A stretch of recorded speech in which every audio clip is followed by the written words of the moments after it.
it going? Marcos Villegas, Fight Up TV, being joined with Keith Thurman, who returns to the ring on March 12th, ending a 3-year layoff, going up against Brock Jarvis in Sydney, Australia. Keith, as always, it's great to have you on with us. Great to see you. First and foremost, you're coming back. I'm happy. How happy are you to be going back into the ring? Yeah, I'm extremely happy. It's been very challenging. Uh, just waiting in the woodworks and different things. And then last year we had so much excitement leading up to the Tim Tszyu fight. And then to just have the bicep tear in the 11th round of sparring. I mean, it was devastating. I was literally sitting where I am right now, contemplating in my meditation room on, I don't think, with the results of this MRI that you're going to be able to do anything but pull out of this fight on short notice. So, I do what I do. I'm dedicated to the game. I try to stay true to the game. And I told myself, we never really fought for the money. I've been boxing since I was 7 years old, man. I used to fight for trophies. I used to fight for the W. I used to fight just to make my mama and my daddy proud, you know. And we really do fight for those wins. We work because I love boxing. I box because I love boxing. No one forces me to box. So here I am, still loving the sport, wanting to participate, and we got something locked in on the books. We're just doing what we can do in camp, working hard. Looking forward to flying out to Australia, getting to that finish line, brushing off some of the dust, and just putting on a performance for the fight fans and let everybody see what's Keith Thurman got left. That I'm looking forward to showing the world. Yeah, that's I guess that's like the big questions fans have is where is Keith at this point, and is he the same? Is he the same fighter? Of course, I mean, I come from a certain generation where, we had a lot of great fights. Me versus Sean Porter, Danny Garcia, and, even when I fought Jose Cito Lopez, you know, at the end of the day, you can't really say those names in boxing anymore, right? So that puts me in a very interesting category. Of course you got Bud Crawford. You got people who have been active, staying at the top. But there's just a whole list of people in my generation who have just cut it short. Somewhere in their 30s, they're already wrapped up the gloves and they're done. Where Pacquiao was in his 40s, Mayweather was in his 40s, Sugar Ray Leonard, Roberto Duran, it was a more common thing. It is what it is. Everyone has good reasoning behind, what kind of Keith Thurman are we going to see, you know. But I believe in my skills and my talent, and my passion. You know, against Brock Jarvis, are you going to see the best Keith Thurman you ever seen after 3 years? Theoretically, probably not, you know, but you should see Keith Thurman.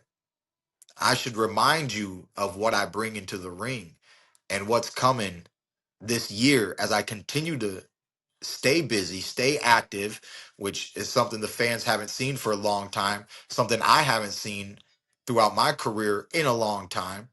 And even though I'm 36 years old, I just don't think, it's time to hang up the gloves. I think there's a lot of passion.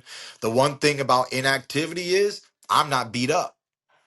I never was beat up, have not been beaten up. And we can think about, hanging up the gloves if someone beats me up. But I'm here ready to fight 2025, baby. How long did it take for you to recover from the bicep, and when did you start like testing it out to see if it was okay? Yeah, they say like 6 months and everything, but I remember back in November we we had so many hurricanes here in Florida, right? We were getting hit. We had that Category 5 coming from the Gulf, heading straight over here, um, really, really close to home. Siesta Key, just like a 50 minutes away south. Got a lot of damage. Um, so around that time, it was hard to assess my recovery. We're close to like we're getting 6 months, 8 months. We should feeling pretty good, but all the storms had my surgery aching. Right? You ever hear? Oh, my knees telling me it's gonna rain. You ever hear those old little stories? So I've always heard this in life, but when you have these surgeries and they drill and they put like little metal in you or they do something, eventually the air pressure from weather conditions can have an effect on a surgery. So it just wasn't feeling right, and I was like, "Man, come on, champ, what is it? I mean, you were hitting the heavy bag, everything seems to be okay, you don't really need to ice it down, but like, what's the issue?" And then like weeks after that, over like 7 to 10 days passed after all the hurricanes finally were done. And I was like, do you notice you don't feel no aching no more? And I was like, man, that was straight weather conditions. So that was very interesting that I just had to feel that and go through that in my recovery because I felt like my recovery was being like it wasn't happening. But obviously it was happening. It's been happening. I was able to hit the heavy bag back then last year. In October, November, things like that. But there's still some small nuances with small muscle fibers, certain things, little physical therapy that I just got to keep working through.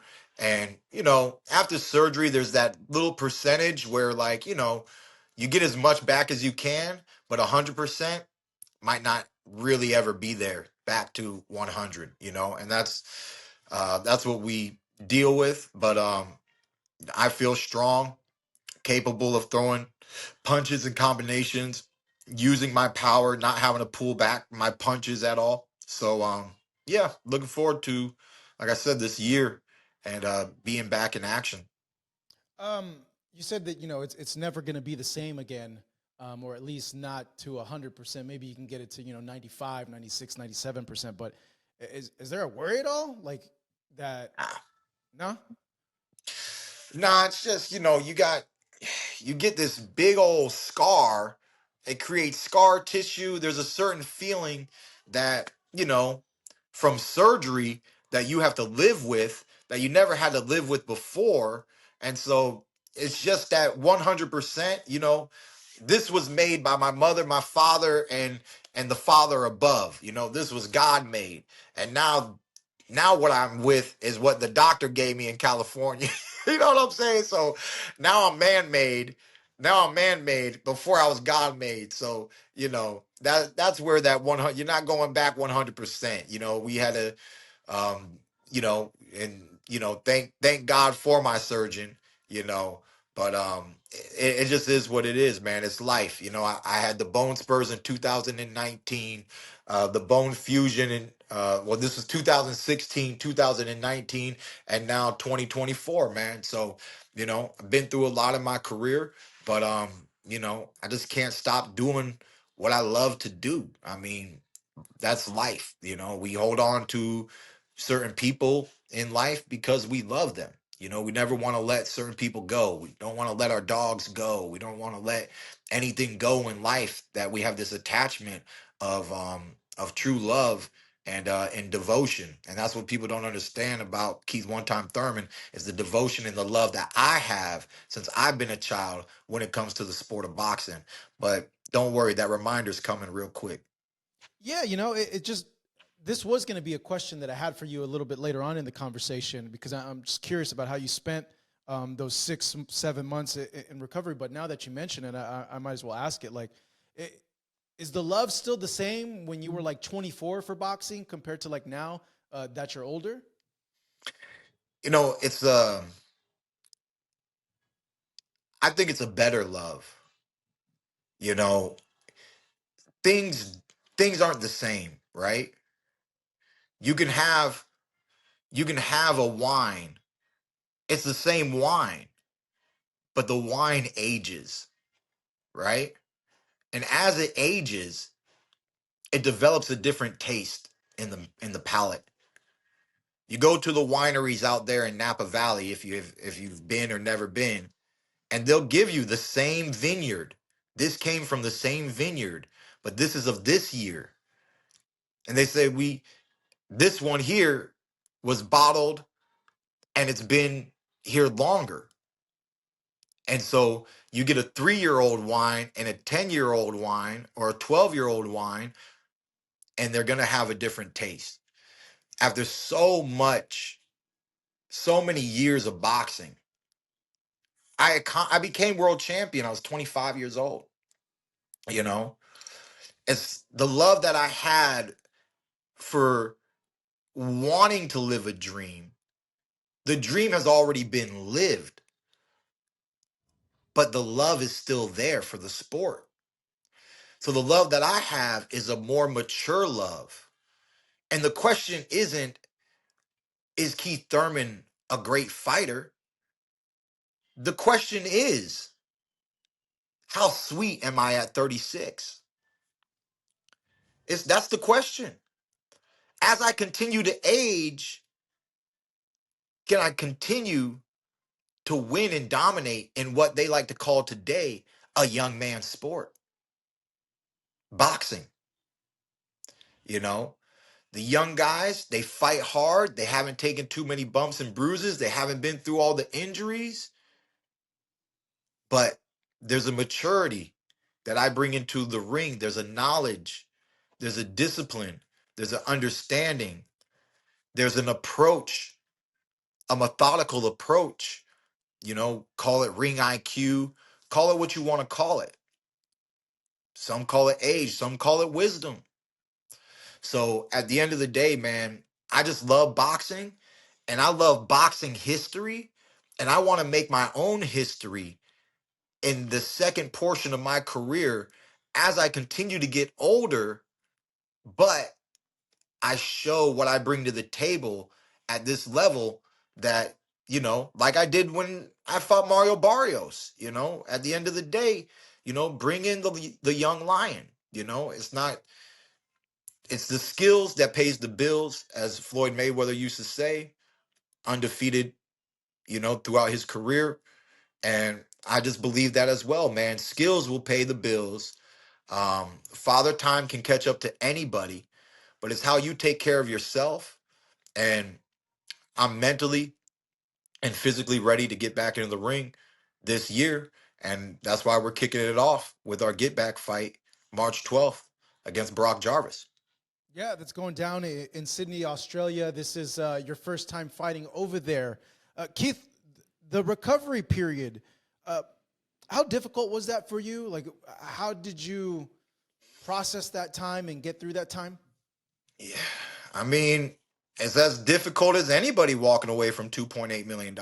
I mean, Oh, wow. I don't know how to put it in spectrum for people. You know, simple terms, it sucks. You know, what do you have? Feelings of disappointment. Um, little bit of frustration.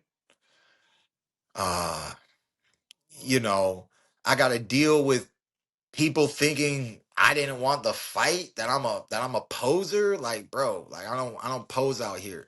I know my six pack looks good when I get in shape, but I'm not out here posing, you know. I live this life. So I really don't let the comments of anybody get to me because I know the life that I live and I know what kind of fighter I am in my heart. So I wasn't really um distraught and broken from opinions from outside sources, but it was a hard pill to swallow. But at the end of the day, you know, somehow in my life there has always been grace, and something really beautiful happened around the surgery time. I just had surgery 3 days before March 30th. I'm in a sling. I'm watching my replacement, Fundora, you know, fight live in the arena, in the T-Mobile arena that was showcased to be my headline. And he makes the upset, walks out with the victory, walks out with the belt that they didn't even want to give me because of my inactivity. And somehow, you know, there's, you just got to let it be. What are you going to do? I'm here, he's there. This is what happened. As the days and weeks continue, the fight is gone, but I'm still in LA. I'm still recovering. I haven't gotten out of my cast yet. Me and my family, we go hop into an Airbnb down in Playa del Rey, and beautiful township down there. And right near there is this beautiful little playground. And there's this little kind of like a, I don't even know, reservoir type of lake thing. Every morning I go down there and I meditate with my cast, and a lot of stuff is going wrong. But every morning under the sun and the trees and the birds and the blue sky, it almost felt like everything was just right. Life is complex, you know. Things don't always go the way that you want them to go. But life is a continuum. And that's why Bruce Lee said you need to be like water and learn to go with the flow. My in-laws came from Nepal, that's my wife's parents, to give me help with the children. They stayed their full-term visa 6 months. How blessed am I to have my in-laws with me to help me with my children? I can't pick my daughter up. She's a daddy's girl. I can't pick my daughter up. So the grandfather picks her up instead. Eventually I get out of the cast, but doctor still said, don't pick your kids up. You know, I'm in a certain recovery phase, and we get time to be at the park. My daughter had her birthday in LA while I was recovering. She turned 3 years old. We had some LA friends and we did a small little thing for my daughter. Nothing too big or fancy. And just a lot of family time, you know. 2024 was a time of deep reflection, a lot of family time. Um, I got to spend 2 weeks at my guru's ashram instead of 1 week like I normally do every year. And there's just a lot of deep things that unfolded. I decided to stay consistent with my breath work and my meditation. And somehow, even though I had every reason to be mad, sad, depressed, and upset at life, it's like everything was working its way out, you know. I had to do something, move some money around, do something, keep the business kind of going as normal, but not truly as normal because we made no money once again. So we had to make some adjustments, cut some paychecks down to a more reasonable thing to get through the timeline of 2024, you know. But somehow everything worked out, man. The recovery is what it is. We're ready to be back in action. I got proposed a beautiful contract this year of activity. Of course, you can't really guarantee guaranteed fights. You have to win one fight at a time. I have to do my job, but I have a projection this year of some solid activity that I'm looking forward to. But we got to kick off just like the big kickoff's coming Sunday, right? The big kickoff. We got to kick it off with Brock Jarvis here, March 12th, man. And I'm just grateful for the maturity that I've come across in life. At 36 years old, I don't feel 26 years old. There's I just love life. I love my family. I love all those who have supported me through my hard times. When you're down, you really get to see who really got your back, you know? And that's what it was, man. Some people came through in 2024. A buddy of mine in LA, he paid for the Airbnbs. He owed me money, you know? And I told my wife I'm grateful to my boy who paid me back. She said, "He owe you money." I said, "Yeah, and how many more owe me money?" You know? There's a lot of money out there that you don't get back. So when you finally get the money back, I still have the right to be grateful over the fact of you owe me and that's my money, you know? You can have that mentality if you want, but I choose not to. Because I know once it leaves my hands, I don't know if I'll ever see it again. So when I finally do see it again, I'm grateful that that man was a true man and paid back what was owed, you know? So there's just many different blessings that I got in 2024, man. I wasn't really blessed inside the ring. I was blessed outside of the ring. But it's time to get back in these blessings for my career's sake and get back inside of the ring. I got a beautiful opportunity from No Limit Promotions to be out there in Australia, go down under and, rumble with Brock Jarvis and spread, you know, the franchise of who Keith One Time Thurman is and what I bring into the sport of boxing. And I get to do it on an international scale, man. I've always loved that about boxing. Early on, Golden Boy had me fight in Canada. I was a no name. I'm fighting in Quebec. There was a Quebec champion back in those days. And I wasn't televised or anything, but I got that experience to fight outside of the country.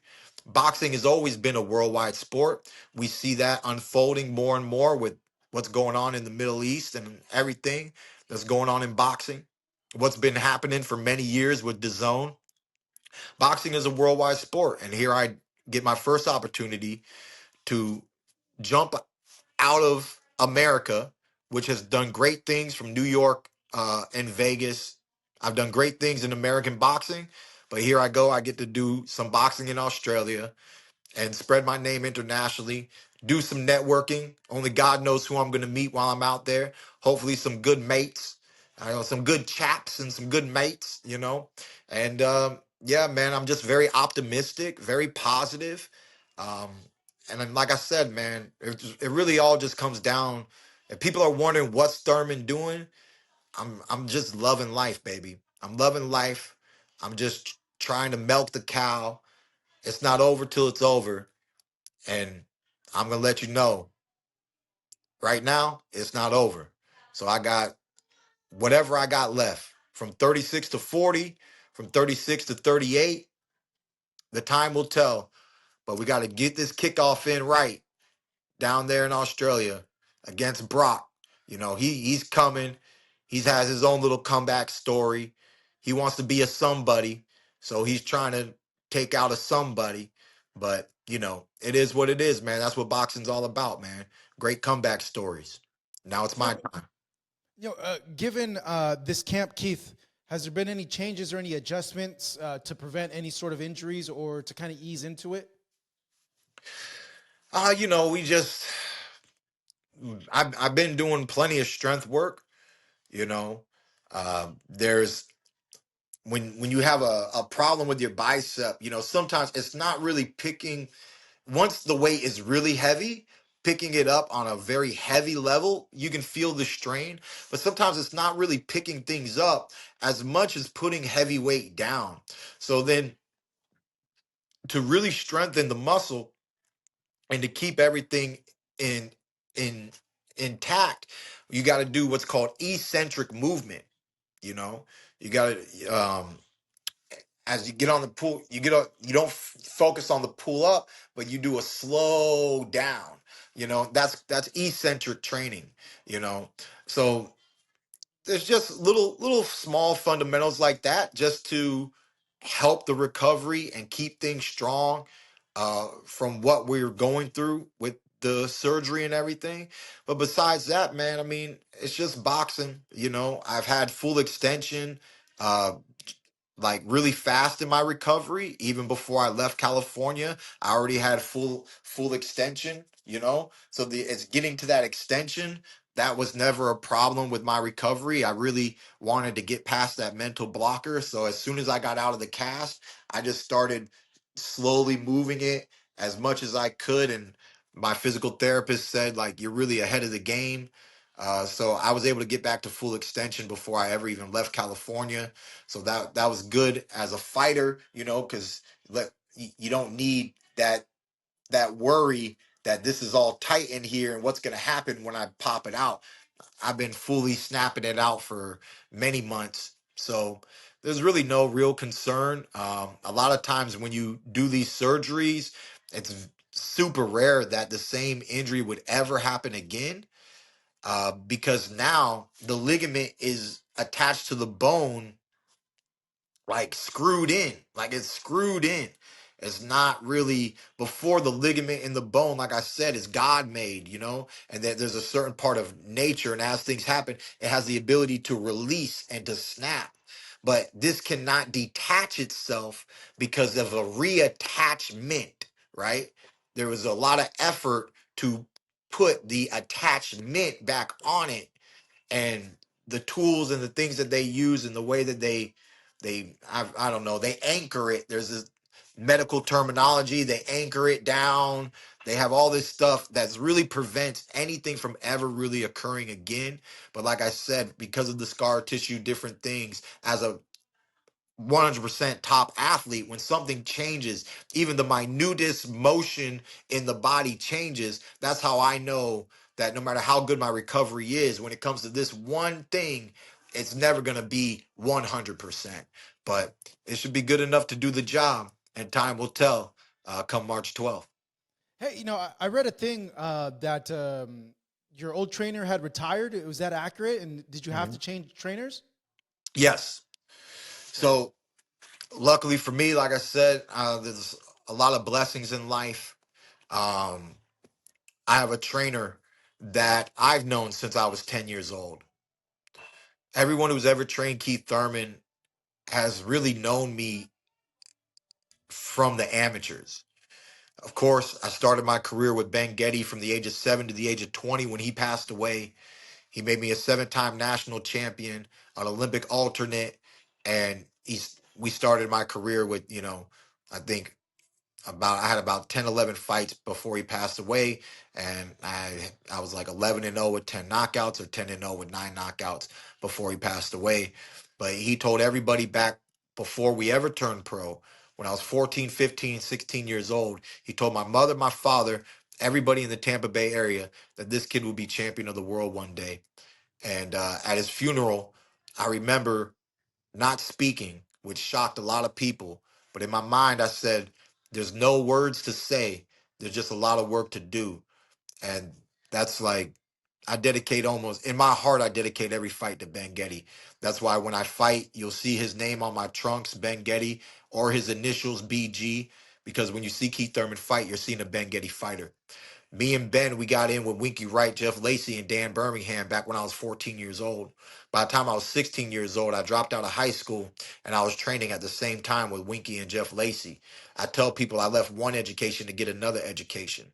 So Dan, by the time I was 15, 16 years old, he became my mitt man, because Ben Getty, being a Vietnam War veteran, he couldn't hold the mitts. He was suffering from Asian orange and his joints were being eaten up from the inside out. He was popping morphine daily from the VA hospital out here. So the man was going through a lot in his life. So me and Dan, he helped me back when I was an amateur. We were working mitts together. So when I turned pro at the age of 19, Ben was my head coach. Dan was my second. And at the age of 20, when Ben passed away, my second became my first. So that's how me and Dan ended up just being so close. Since I was in his gym ever since I was 14, 15 years old. And then, he's just, the Mario Barrios fight was the last camp we were able to be in together. He was already out of my camp when it came to the Tim Tszyu fight. We weren't putting a lot of focus on it, but he was already out of the camp, and I had my mitt man, who unfortunately is not able to be with me uh, at this time. But at the end of the zoo camp, I was bringing on a new trainer, Tony Morgan. Tony Morgan is notorious for his Olympic fighter, uh, the the proud Haitian and former world champion Andre Berto. So Tony Morgan was working with Andre Berto back when he was an amateur. That's how I met Tony when I was 10 years old.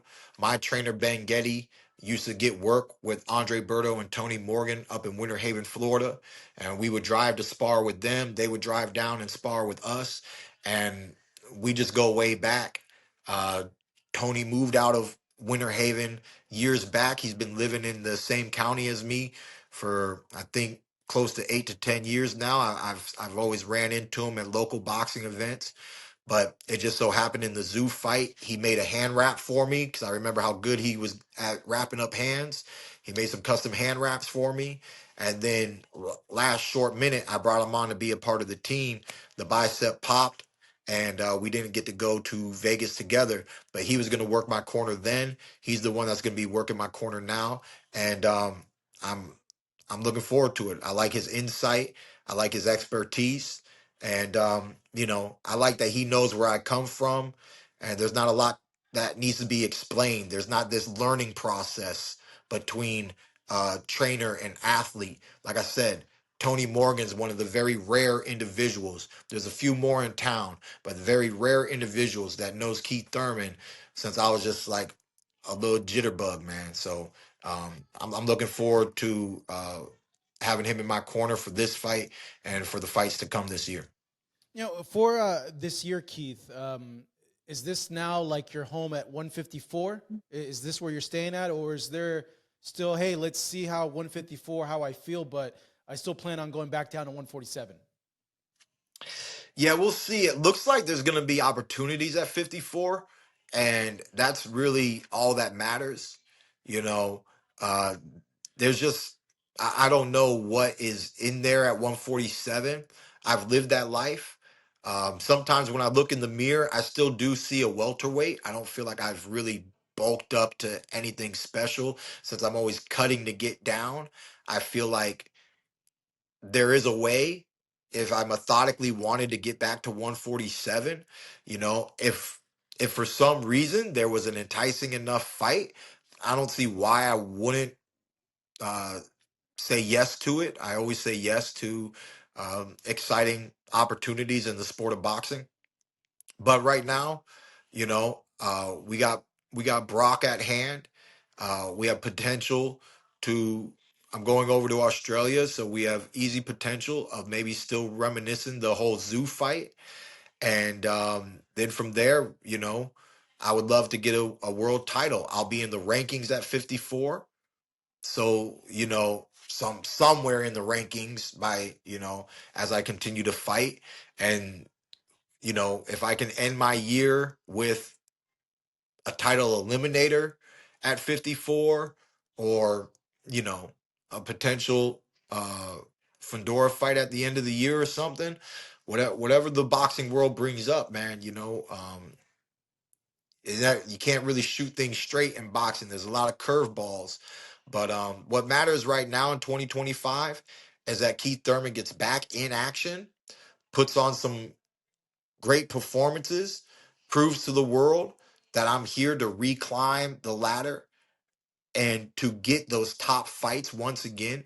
And as I do that, if a door was to open back down at 147, I would give it some thought. I would not, just throw it under the bus right away.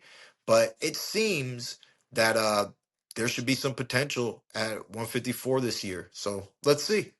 Yeah, there's a lot of opportunities at 154, but what would be that special fight that would get you down to 47? You feel like is there someone in mind that like, hey, you know what? I only do this if this if a fight with this person comes up.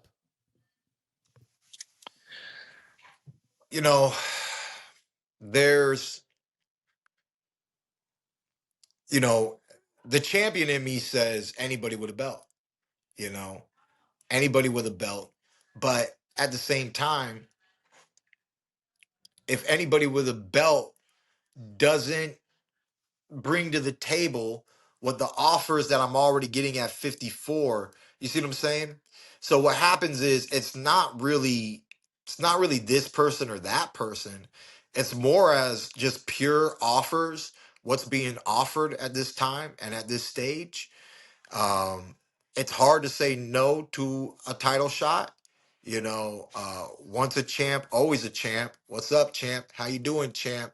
But we know what it means to be the champ. And so it would be a great thing to feel that again. But if being a champ back down at 147 means I gotta continuously make weight at 147, and there's not as many opportunities as there will be at 54. And if I'm champion, but I'm making the same money that a non-title fight, like there's, I'm not, there's not a lot of details I'm giving you, but you get the gist of what I'm saying here is that I got to weigh the scale, that there's going to Yeah, be pros and cons, you know. Um, it's like Obviously what Mario it's like Barrios if didn't deserve those fights, you know, that got him to the title, but I'm happy for him because the world likes to see a great comeback story. It's great to see people lose to come back and win and do great things in boxing, you know. But there was some there was some maneuvering. I really thought I was gonna get Ugas before he got Ugas. I already agreed to the fight, but I didn't get the fight. So there was some backstage movement that happened that I kind of got my got my eyes on, got a real smell of the BS that kind of happened back in those days. I got a better vision of what really manifested, but that's another thing too, man. The politics at 147, I might just be done with that. You know, I kind of know that Barrios doesn't have no interest in a rematch. He knows how tough it is to fight Keith Thurman. He might want to try me after a surgery, being 36. He might, but he kind of knows might as much as you might, you just might not. As much as you might better be better off if you might not, you know. And so it is what it is. Uh, you got Boots Ennis, who at one time finally got proposed to me. I asked for an Ugas and then an Ennis. I said, just give me one of these type of fights. I had a small list of fighters. Give me this guy, and then give me Boots. I don't mind, you know. And if at that time they were like, look, all we can do is give you Boots, they could have let me know, but they didn't.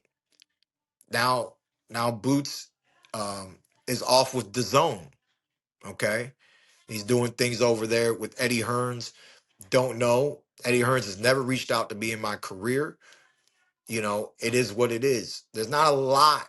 Like even with Boots Ennis, which is one of the top guys in the welterweight division, all these top guys just don't feel that special, you know? And I don't know if I'm just saying that from my own clout position, but this is like how it feels in boxing to me right now. That these guys are good, but is there anybody special, you know? And so I might as well just stay at a comfortable weight and move up in the division so that when I get my chance to get a world title at 154, you know, maybe there's potential for Thurman Charlo later this year. You know, we don't know. I don't know boxing. I know I don't know boxing. You know, I know I've heard that a lot of people are coming back this year. You know, uh, Russells are coming back this year. Antoine Russell. I heard the rumor my boy Gary Russell might be getting back. I'm not quite sure. I've heard a lot of things of certain people getting back in the ring. The Charlo's been waiting to get back. One brother is probably going to step back sooner than the other one. It is what it is, man. And at 54, I'm looking forward to good matchups, good challenges, good names, and we might be able to make some good fights happen with or without belts. And that's it's boxing, baby. We just gonna have to take it one fight at a time. Yeah, I would have just thought like, hey, maybe you're just tired of the weight cut, and you did bring up that point, like, hey, I'm comfortable here and I'm making the same purse. Why would I Well, I cut mean, weight? so I become a three-time world champion. Cool at 147, but at 154, I'm a three-time world champion and a two divisional champion. When you really, like I said, when you love boxing the way that I love boxing, when you grew up with boxing, when you know boxing history, and you know what it's like at that second stage of somebody's careers, Roberto Duran and different fighters move up eventually. I always knew this growing up. You're gonna go for a world title at 147. When are you gonna move up? And I always knew that I didn't know the answer. And the time has come to where the industry, I've done enough at 47. I don't feel like I'm missing out on fighting Stanley Osises and any. What am I missing out on? I had great fights at welterweight. So when you love something, when you love a sport, you have a relationship, you know, you got to keep that fire burning, right? You got to keep that fire burning. And there's something about stepping up that helps me keep that fire, that helps me keep that passion. So, you know, it doesn't hurt. Let's give it a try. And that's what we're doing right now. Yeah, new challenges at a new weight class. By the way, I love that Charlo fight. I Once you said that, I got like a smile on my face, like, oh, okay. Like I like Hey, the sound of that. Yeah, but given that you're fighting in Australia, given that you had a previously scheduled fight with him, like, is this leading to a Tim Tszyu fight if you are successful against Brock Jarvis, Keith? I mean, if you can, if you know how to play dominoes, you know, I mean, and if you can smell what the Rock is cooking, you know what I'm saying? Can you do the eyebrow? I can't do the eyebrows. No, okay.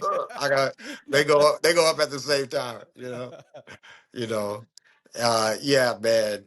I mean, what other business do we have? We're opening up a relationship with No Limit Promotions, who promotes Brock Jarvis and Tim Tszyu. So at the end of the day, um,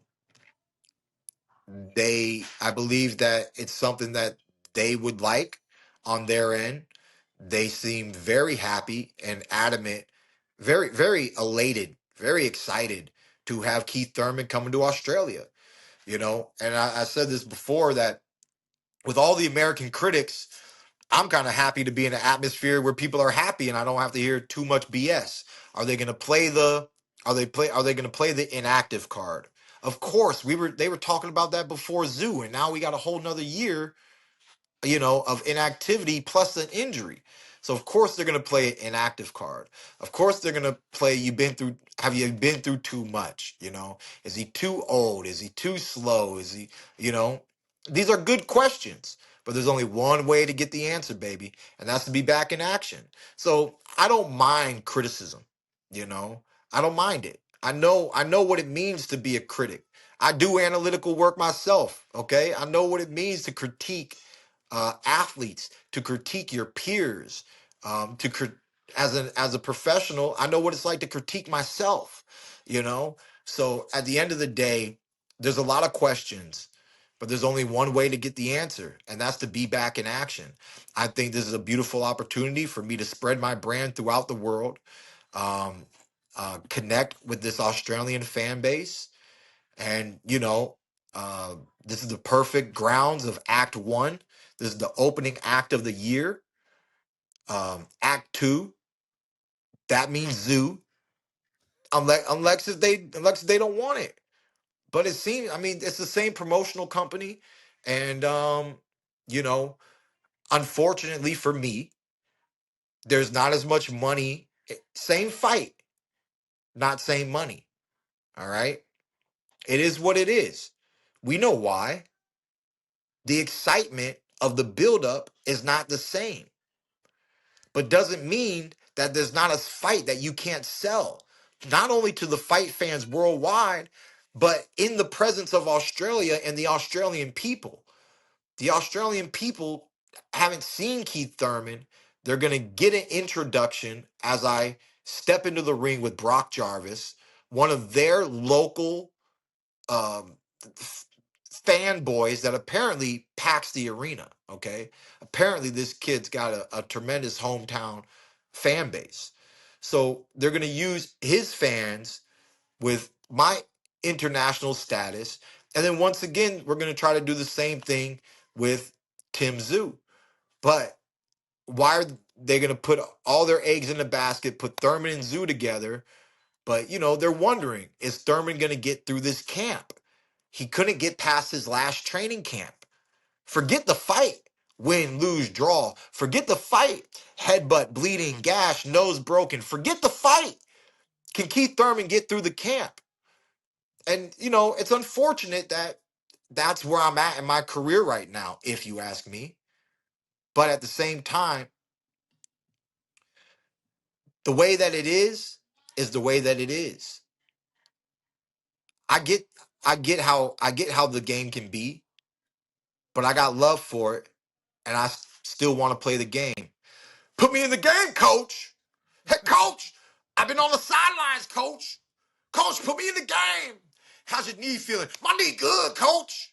My knee good. How's your shoulder feeling? My shoulder good, coach. You ready? I'm ready, coach. Put me in the game. Are you sure? How about next quarter? Not next quarter, coach. This quarter, coach. This quarter, coach. Put me in the game. March 12th. Let's go. Yeah, I'm glad you're back in the game. Like I said, man, you bring a certain amount of energy and excitement, and you could sell a fight just as good as anybody that's done it. In terms of Tim Tszyu, just because of what happened in his last fight against Murtazalayev, how different is that fight between you and him now, Keith, in your opinion?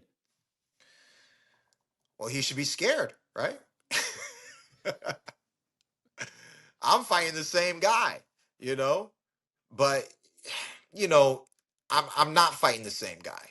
See, the guy who I was fighting, his perception of himself was inflated, right? You know, and we can't really say Fundora popped his bubble, you know. That was the problem with the Fundora fight. The Fundora left him sour, right?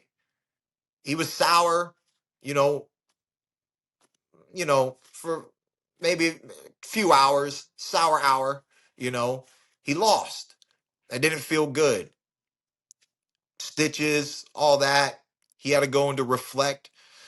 But he didn't change nothing about himself, which means he didn't learn nothing from that fight, which means he really thinks that on any other night, it would have been his night. The stars weren't in line. The problem is he signed a contract against a different kind of monster. You know the saying. What's the saying? Marcos, what's the boxing saying? Which one? There's a lot. You're only as good as your last fight. Nope. No, what's the other I'll saying? just Give me a hint. styles. Styles. Styles make fights. Styles makes fights. Come on, man. That Russian style is a whole nother style than what beat you the last time you fought. And you didn't make any adjustments. I talked to him since I worked the telecast. I talked to him a week before the fight. He had the longest training camp I ever heard of in my boxing career. How I long think was it? it's, man, it was like somewhere close to like a 5 month marker. Like it Wow. was stupid. Yeah, that is really long. It was stupid. He was like, "Oh, well, we were just staying busy in the gym and we were waiting and we were just staying busy and blah, blah, blah." And then we had a really tough 7 week camp. Like, I don't know, man, but you had plenty of time to like just chill, you know, chill, recover, work on some basic strength and conditioning. You know, do your do your due diligence on this fighter and the tape. You know, I know there wasn't a whole lot on this kid. You know, that's the interesting thing. They were similar in the fact that he was fighting in Europe so much, and he hasn't fought the best competition. But then Tim Tszyu fought in Australia. He just started, getting some bigger fights with like Tony Harrison and you know, um, certain things, and the guy who beat Fundora, and Yeah, then Brian Mendoza. Brian Mendoza and Tony Harrison. He's starting to get a little bit of some names under his belt, but at the same time, there's a real active industry out here. And apparently, when the Russian won his world title match, he did that training during Ramadan. And unlike Devin Haney, he participated in Ramadan during training camp like a real monster, got out, won the fight according through the grace of Allah. Okay. So, you know, to just even really go through a boxing training camp. I mean, we've had Islamic fighters, um, all the way back from like Amir Khan times, and you'd hear Amir Khan talk about Ramadan a little bit, and what it's like for these athletes on many different platforms, many Islamic athletes. It's a very challenging time for them, but yet some of them hold it very sacred, very important, and they revere their religion over their worldly duties, and that's what Mazadov is all about. And that's just a different animal, if you ask me. There's just the devotion, the dedication to the physical world and the spiritual world at the same time, and to come out on top. The other thing is just look at his boxing style. He throws a lot more punches, a lot more power punches than Fundora threw in that fight.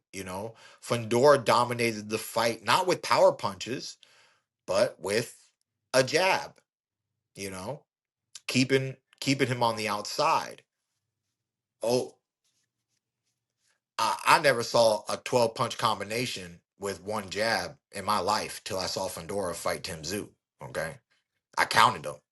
It You was counted one, them? two, three, right? It was like 1, 2, 3, 4, and then 1, 2, 3, and then like a combo, and then three more jabs. I don't know. It was like 10, 11 jabs and one power punch. I ain't never It's seen a like combo like Dalsum from Street Fighter. that. Yeah. You know? Yeah, that boy wish he had some yoga fire. Stay away. He ain't brush his teeth. He give you that hot breath from afar. you know. So it was a very interesting strategy, and he pulled it out on a split decision. It was a very close fight, um, and Tim Tszyu just wasn't able to get on the inside and wasn't able to let his hands go enough to get credit from the judges, which is understandable when you kind of look at the fight. Unfortunately, for him, but the fighter he came up against next here in the U.S. wasn't even a U.S. fighter, but that boy just throws a lot more power punches, a lot more combinations, and Tim Tszyu just walked in the way that he's always walked in on guys, went for a left hook to the body, right hand down, and he's just a little too slow. Mazadov check hook, first knockdown of the night.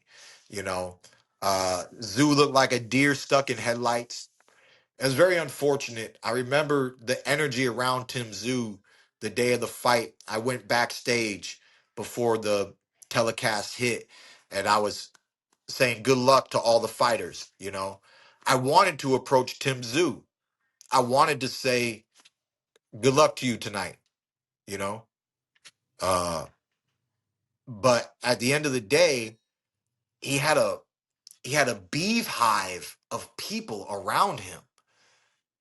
The energy was really interesting. It's like I didn't like it personally. you know. Um, I don't know. He's a superstar. They had him feeling a certain way. Like I said, though, I think he overtrained.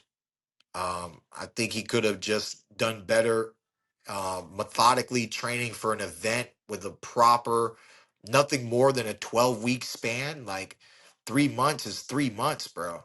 You know, anything over 12 weeks, like I don't know. He said some stupid number. I just forget what the number was, but it's like sounded like over 18 weeks or something stupid. And I was like, just never heard of 4 months, or 4.5 months worth of training leading up to a fight. I mean, it's not like we're amateurs or anything like that, where you're just in the gym all the time waiting for your next fight. Um, yeah, so it's very unfortunate what happened to him. Uh, his team should have assessed. I think they just were forcing him to be a superstar in boxing. They should have negotiated with whoever they were doing negotiations with here in the U.S., which obviously was PBC on some level, right? PBC on some level. Um, I highly doubt that PBC said, "Yeah, we're not going to promote you unless if you fight Mazeldov." You know, he had a warrior like fight, with all the blood coming down his face. He's a fan friendly fighter. And I'm pretty sure they would have gave him solid names that were not the world champion. I think he was just very quick to get back to champion status. And, he went after the wrong dog, you know, and, he just tried to bite off more than he could chew when it came to that fight. So, I think when it comes to fighting him this year, uh, maybe he somehow starts to become a different fighter when it comes to his defense. Or some fighters we know are one dimensional. Okay, we know that. But I called him Mexican Zoo, right? I said Mexican Zoo, what you gonna do, right? Because we know how Mexican fighters fight, right? Typical Mexican fighter is typically a one-dimensional fighter. You Mexican, Marcos? Yeah. But don't worry, I'm not taking offense. I'm listening to see what you're saying. No, no, it's cool. You can be offended. I don't mind. Anyways. No, so it's boxing talk. Yeah, yeah, yeah, So yeah. so you tell me, Marcos, right? The typical Mexican fighter is a one-dimensional fighter, It's a right? pressure fighter. They come forward and they go to the body and then they it's the work rate and the pressure. That's Bam. usually the archetype of the Mexican fighter for the last 20 years. But Canelo is a little different. Now they're evolving a little bit more. No, they're not evolving. Yeah, Canelo's Canelo's more of a counterpuncher. He's always been more of a counterpuncher. he has not always been more than a counterpuncher. No, like if you see young Canelo, like it was there. He was counterpunching. Like it was always there since he was young. Oh yeah? Yeah, he lost to Floyd and it became more of an emphasis, but Mm. it was always there. All right. Well, this is where the moral of my story comes into Yeah, play. yeah, yeah. He lost to Floyd, and then the one-dimensional red-headed Mexican started to emanate another dimension. Not just playfully, but truly fight after fight after fight. He became more methodical in his approach and his offense, his defense, and setting traps. Right? Yeah. And this happened after he lost to Floyd Mayweather. Anybody who remembers Canelo pre Mayweather, he was the typical 20-year tradition of break you down, walk you down, bust you down. Mama said knock you out. I'ma knock you out. After Mayweather, go watch, go watch a Canelo training camp. This all you gonna see. All you gonna see now from Canelo. Boom, uppercut. boom, right hand, boom, uppercut, boom, left hook, right? You didn't see that in camps before, Mayweather. No, it was like I'm saying. Like I remember when he came here, I'm talking about and all the head movement. I'm talking yeah, about no, all the head movement. it certainly was like a emphasis. Like, yo, we need to level up in these areas. So yeah, you're right. Like it was emphasized more. There was more attention And in those areas. that right there is what makes Canelo one of the greatest Mexican fighters of all time. A Mexican who said, I saw more, I learned more, and I can be more. That's what boxing is all about. Keith Thurman didn't get to this level by not leveling up. When you see me use the ring, when you see me outbox people or move around or get it from being in the corner to getting back to the center of the ring, I wasn't that fighter when I was a kid. There were times in my boxing career where I saw something from somebody, I learned something from somebody, and I said, I need to have what they have. And I leveled up. So I applaud, I salute, I'll wave a little Mexican flag for Canelo when it comes to the way he was able to see, witness, and acknowledge that he could be more than what he was bringing to the sport of boxing. And so maybe on a playful level, it was already there. But once they took the initiative to cultivate it, to elevate it to that next level, he became a next level fighter. And that's, I mean, from that point on, he beat Andeslari Laura. He beat all these fighters that if you asked me prior to the Canelo I knew before, I mean, when he beat my boy Danny Jacobs, I was not prepared for that. You know, when he was slipping and dodging Danny's attacks, It was I like was in the not, Matrix in that fight, I was right? not prepared for that. You know, I, I remember that in my mind, certain boxers, because Floyd was a special boxer, certain boxers should have what it takes to beat Canelo Alvarez. But after that day, many boxers came and many boxers lost, you know? So I love boxing. Like I've been saying, I've been a student of the game for a long time. I'm 36 years old, but I'm ready to continue the show and showcase my skills and my talent to the world with my nice little get back fight, hopefully a Tim Tszyu fight. And then from there, you know, we'll have to see what is on the tables back here in America later on in the year at 154. If anything comes across the table at 147, highly doubt it. We're opening up the doors for the 54 division, and I continue wanting to swim in this pool with with these sharks over here and see what manifests. Let me ask you this, Keith.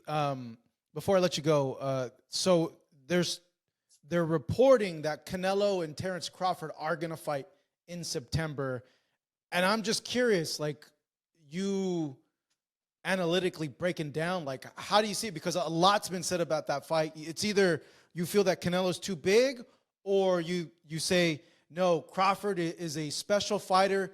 He's gonna figure it out. It needs to be figured out. You know, this isn't a fight that you just fight. You know, uh, Crawford. I mean, Crawford's been bulking for a while.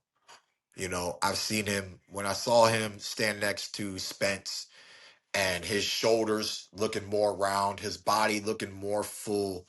You know, I know he just, I hear the rumors he's a gym rat. I know he likes to lift. I know he likes to sprint, run up the hills, do many different things. Um, but if he really wants to win against Canelo, he's going to need to do everything. You know, you're going to need to run uphill. You're going to need to train in high altitude. You're going to need to do every little thing that gives you that, you know, athletic edge. And and lots of pre-fight meditate, you know. You got to see victory before the victory manifests, you know. Whether I'm going to set the trap, he's going to want to counter me, and so I'm going to counter his counter. One, he's going to want to counter me, or so you want to know what I saw in one of Canelo's last fights? It was Canelo versus Charlo. And I saw what you saw. I saw Canelo win. But you want to know what else I saw Canelo do? Never hurt the man that he just hurt after he knocked him down. Do you know what I mean by that? Hmm. I know I heard from people saying that, Charlo just at that point just fought to survive, and it's difficult to put an opponent away who's just fighting to survive. But what's your insight on that? That's his downfall, that he fought to survive. But if you can fight to survive, but fight to survive, you might beat Canelo. What that means is that Canelo is slow. I mean, I don't know if you know what a Canelo left hook looks like. You can demonstrate it. Okay? Yeah. But it, It's there's a big there's a big telegraph. there's a big pull, Mm. and that's why he never caught Charlo again. Go back and watch the fight. Why is this? He's fighting to survive. So what does that mean? That means he's alert. That means I ain't letting you hit me with now one of those. You ain't hit me with them things no more. You know what I'm saying? So yes, he was in a survival state, but in a survival state, he eliminated the damage. If you can athletically get into a flow state where you make Canelo chase you, you make Canelo pressure you, you make Canelo open up, it's almost what Floyd did without so much movement. Floyd did it even better because we all expect Floyd to do it with movement, right? Because when we think boxers, we think moving. But Floyd actually stayed in the pocket and moved and caught in the inches, bop, bop, and used the jab and countered without a lot of extra movement. But Charlo was able to use extra movement and not ever get hit again, like in a dangerous way. The only thing is he was not able to combine defensive movement pop, pop, pop, with offensive pop, pop, tactics, pop, pop, pop, inside hold, spin, release. I mean, when you come from where I come from, where you come from where Crawford comes from, when you come from where Floyd comes from, the top American boxers, Olympic status boxers. Crawford was an Olympic alternate like I was an Olympic alternate. We were one of those few that we were so close to being Olympians for the China Games. Okay? There's just certain things that we know about boxing, whether we've shown you what we know fully or not in our fights. I know he knows, I know. And I know if I saw it, I know he saw it, okay? That Charlo survived, but Charlo didn't give back because his mind was, I'm going to go home and I just want to have this money with my fam. We good. I'm going home. If you get to a state to where it's not about going home, it is about survival, but it's not about going home. It's about surviving. Pow, pow, pow, pow, pow, pow, pow, pow, pow. It's about surviving and taking that W home. It's just we know Floyd beat Canelo, and Floyd's one of the most athletic fighters he's ever been in the ring with. Like I said, he was in the ring with Honest Larry Lore. He was in the ring with Danny Jacobs. No other boxer was able to do anything that Floyd did, but doesn't mean that it's not doable. You know, we know we saw what Bivol was able to do, but Bivol was a bigger man. Crawford's going to be a smaller man. We can't expect that same exact, you know. But once again, stylistically, there's another thing that just happened. Bivol was able, because he was bigger, it was easier for him to bop bop bop, jab, right hand, jab, keep Canelo on the outside. Canelo was on the ropes. Bivol could have gone in. Bivol could have started digging to the body. But he said, look, I'm not going to put myself where you want me to be. I'm going to keep myself on the outside, and I'm going to make, I can touch you. You can't touch me. This is boxing. Bivol said, I'm actually comfortable here. And if you want to be on the ropes, you can be on the ropes, but you're never going to get me to get close to you just because you're on the ropes. That's discipline. It was boring, but that was discipline. Okay. You know, I was yelling, go to the body, Bivol. Just get, do the thing. Hit him more. You know, I want damage. Bivol's being all disciplined and stuff. Boring, Bivol. Boring. Okay.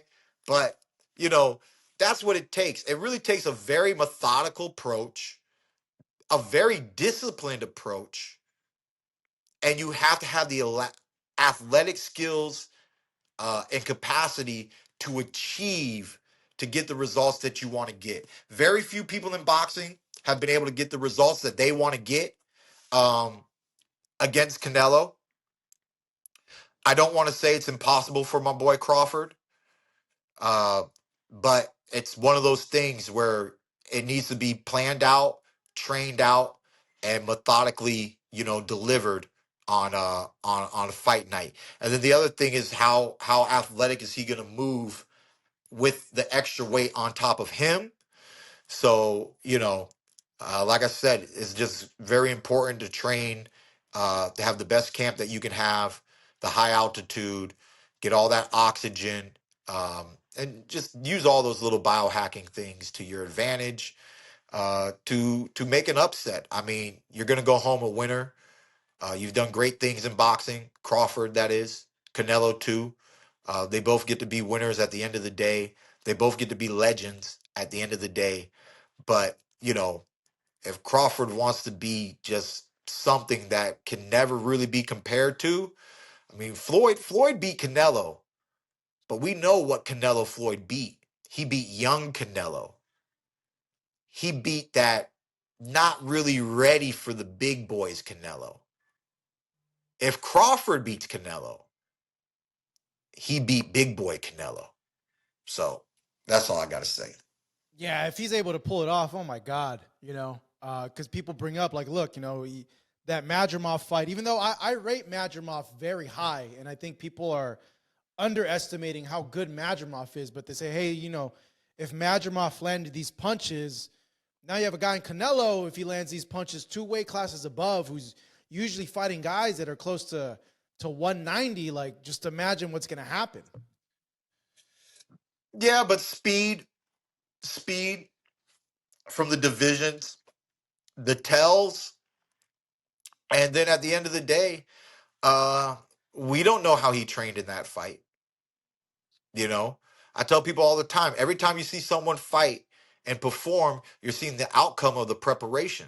So not every camp is the same camp. Not every camp is your best camp, you know? So that's why I say if he's got to pull his best camp together. If he's doing it for the money, that's one thing. If you're doing it for the legacy, if you're doing it for a W, you got to pull out all the bells and whistles and, and go for it, champ. Quickly ending this, Keith, just your prediction for the Bivol Beterbiev fight, the rematch. Do you see Beterbiev winning again, or do you see Bivol adjusting it and taking it this time around? I missed that great fight, Ah, but it was a tremendous fight. everyone, It was I such. I heard it was tremendous. But Yeah. when it comes to something like that, to be honest, let the man come back a little sharper and let him get the W. I mean, uh, obviously it's doable. From my foreplay of hearing the playback at the barber shop when I heard about the fight at the barber shop. So Yeah. when I heard about it, it just he said, man, one of my favorite fights of the year. This is the classic. This is what boxing's all about, you know. And so just hearing that without even watching the fight, you know, yeah, go back to the drawing board, look at the little things that you did, do what you need to do what you did right more, and do what you did wrong less. Take away opportunities, look at the strong points of your opponent, take those away from him, look at the weaknesses from your opponent, capitalize on them, and walk away with the W. Because if he walks away with the W, you know what you're going to be asking me next. Third What do you fight. think about the trilogy? You know? So, hey, man, it's really hard these days to get a good trilogy. And you know, if it happens, it happens. If it doesn't, it doesn't. But good rivalries like that are always good for the fans, for the fighters, and the promoters. Not saying anybody should throw the fight. I'm just saying, you know, good rivalries and good trilogies are always good for boxing. So once again, may the best man win. Good stuff, Keith. I know in an ideal world, you want to have 3 fights this year, but on an ending note, what do you want to say to the fans out there? What do you want to tell them to expect from you this year? Man, just expect a lot of fun, man. Just expect beautiful boxing. Um, you know, expect as I continue to grow, my style continues to grow, my trash talking continues to grow. uh, it's just different. You know, I'm going to approach this year with so much love and so much gratitude. I'm grateful for all those who have stood by my side. I'm grateful for all those who had the patience to wait and who cannot uh, wait any longer because they're just so excited to see me back in action and so excited to cheer for me. There's been lots of people I run into in life, whether it's shopping with my wife and kids. When am I going to see you again, Thurman? You know, there's such a great fulfillment in my heart to be back in the sport of boxing. I want to see what I can achieve for me, for the legacy, for the sport of boxing, and just remind the world, you know, who Keith One Time Thurman is, how exciting I can be, and why I always have been and will be one of the great fighters of this generation. All right, that's Keith Thurman returning to the ring against Brock Jarvis in Sydney, Australia, coming up. Keith, hey, man, it's always great catching up with you. It's always great talking to you, and I hope we are able to keep seeing you for years to come as well. Thank you, Keith. I appreciate it. All good, Marcos. Take care, brother.